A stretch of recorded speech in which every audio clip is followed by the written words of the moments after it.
नमस्कार दोस्तों, स्वागत है आप सबका मेरे चैनल मोटिवेशन डोज में। आज मैं जिस शख्स के बारे में बताने जा रहा हूं, उनको खुद हमारी भारत की महान हस्तियों ने कंग्रेचुलेट किया ट्विटर में ट्वीट करके। गौतम गंभीर जी, नरेंद्र मोदी जी, नीरज चोपड़ा जी, ममता बनर्जी जी, पीयूष गोयल जी, जिनको कंग्रेचुलेट किया, जिसके बारे में बताने जा रहा हूं। निषद कुमार 21 साल का ये लड़का 6 फुट 4 इंच जिसकी हाइट है, ऊना हिमाचल प्रदेश से जो बिलोंग करता है। 1999 से 2021 तक की जो जर्नी है इनकी, वो मैं डिस्कस करूंगा इस पूरी वीडियो में और आपको पूरी इंस्पिरेशन देने की कोशिश करूंगा। 2 मीटर 6 सेंटीमीटर के हाई जंप का पैरालंपिक्स टोक्यो में 2021 में एक ऐसा आंकड़ा जो सिल्वर मेडल लेकर आया और एशिया में रिकॉर्ड सेट कर दिया कि हाँ जी बिल्कुल, ये एक ऐसा रिकॉर्ड सेट कर दिया था जिससे भारत का, हिमाचल का नाम, हमारे ऊना का नाम जो है वो पूरा उन्होंने हिट कर दिया। उसके बाद पूरा वर्ल्ड जो था वो सरप्राइज हो चुका था।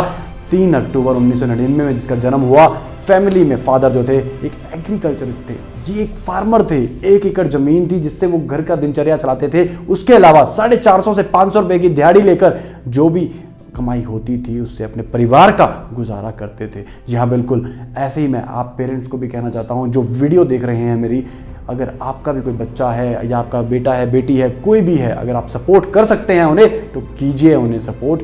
कोई भी बच्चा कहीं भी जा सकता है, बस उसको ज़रूरत होती है तो आपके सपोर्ट की। चलो आते हैं वीडियो पे।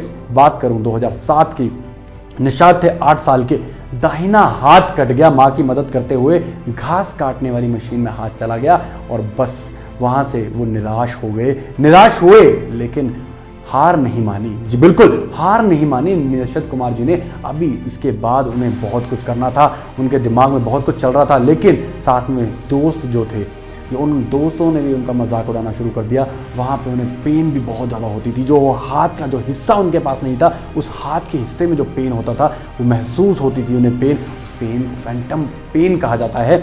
2008 की मैं बात करूं, जब उनकी रिकवरी होने लगी थी अभी हाथ की, निषाद ने टेलीविजन पर गेम्स कंपटीशन देखी, वहाँ से देखकर अपना समय बिताया और खेल में रुचि जगाने ही लगे। अपने स्कूल के कोच रमेश से एथलेटिक्स के बारे में पूछा। 2009 की बात करें, दुर्घटना के 2 साल बाद निषाद ने सरस्वती विद्या मंदिर कटोहर खुर्द में कोच रमेश के तहत एथलेटिक्स का विकल्प चुना और शुरुआत में ऊंची कद के अलावा 200 मीटर और 400 मीटर में पार्टिसिपेट किया। 2013 की अगर मैं बात करूं, ये यंग निषद कुमार, अब इसमें एनर्जी आ चुकी थी। अब इसको लग रहा था कि मैं कुछ कर सकता हूं। सिल्वर मेडल जीता सब जूनियर कैटेगरी में 2013 नेशनल स्कूल गेम्स इन पटियाला में। 2017 की अगर मैं बात करूं, पैरा कैटेगरी में पार्टिसिपेट किया, पार्टिसिपेट करना शुरू कर दिया था। नीरज चोपड़ा के कोच नसीम अहमद के नेतृत्व में प्रैक्टिस के लिए पंचकुला आए थे वो, और यहाँ से उनके घर वालों की टेंशन थोड़ी सी शुरू हो चुकी थी, क्योंकि अभी तो उनकी दिनचर्या सिर्फ वो 450-500 रुपए की थी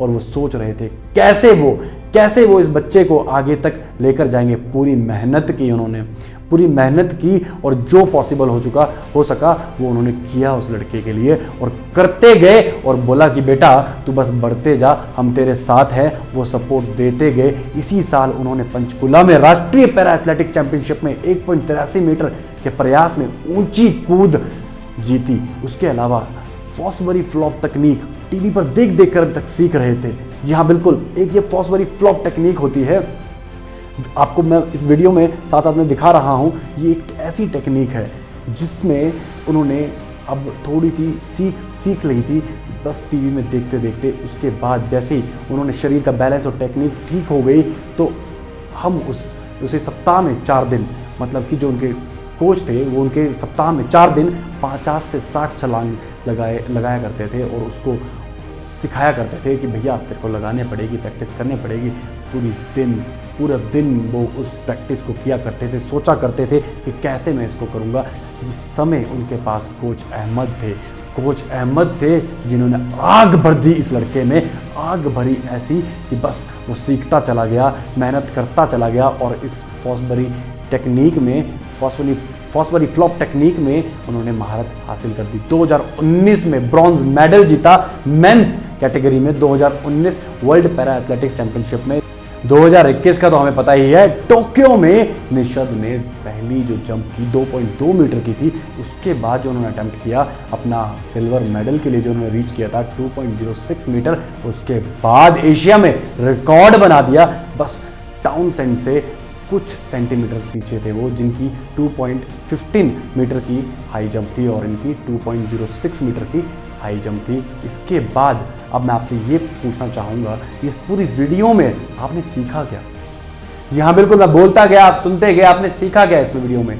जी, इस वीडियो में हमने सीखा है कुछ अमेजिंग पॉइंट्स जो आपको अपनी लाइफ में इम्प्लीमेंट करने हैं। जी बिल्कुल, हमने सीखा इसमें कि हमें फेलियर से कैसे डील करना है एक सही तरीके से। हमने सीखा इसमें कि हार्ड वर्क, जी बिल्कुल, हार्ड वर्क करेंगे तो सब कुछ पॉसिबल है। हमने सीखा इसमें अगर हमारी इच्छा है सीखने की, अगर हमारी विलिंगनेस टू लर्न है तो हम कुछ भी कर सकते हैं। हमने ये भी सीखा इसमें कि हमें किसी और की बातें नहीं सुननी है, हमें सिर्फ वही करना है जो हमारा दिल कह रहा है। हमारा जो दिल कहेगा वही हम करेंगे, किसी और की बातें नहीं सुनेंगे, सिर्फ वही करेंगे जो हमारा दिल कहेगा। हमने सीखा इस वीडियो में कि डिटर्मिनेशन से काम करेंगे तो भैया आगे बढ़ेंगे, कुछ भी पीछे नहीं रह जाएगा। हमने सीखा इसमें कि प्रैक्टिस टू परफेक्ट करनी है, बिल्कुल परफेक्ट होने के लिए प्रैक्टिस करनी है। परफेक्शन जो है वो एक फिनोमिना है, ऑनगोइंग प्रोसेस है जो चलता रहेगा और आपको सीखना पड़ेगा। जितना सीख सकते हैं, ये जिंदगी है सीखने की, ये कभी जो सीख है ये कभी खत्म नहीं होने वाली। Keep learning, keep thinking about the things जो आप सोच रहे हैं। The future is yours, all the best, keep watching, subscribe कीजिए अभी तक सब्सक्राइब नहीं किया है तो। नमस्कार दोस्तों, कीप वॉचिंग मोटिवेशन डोज।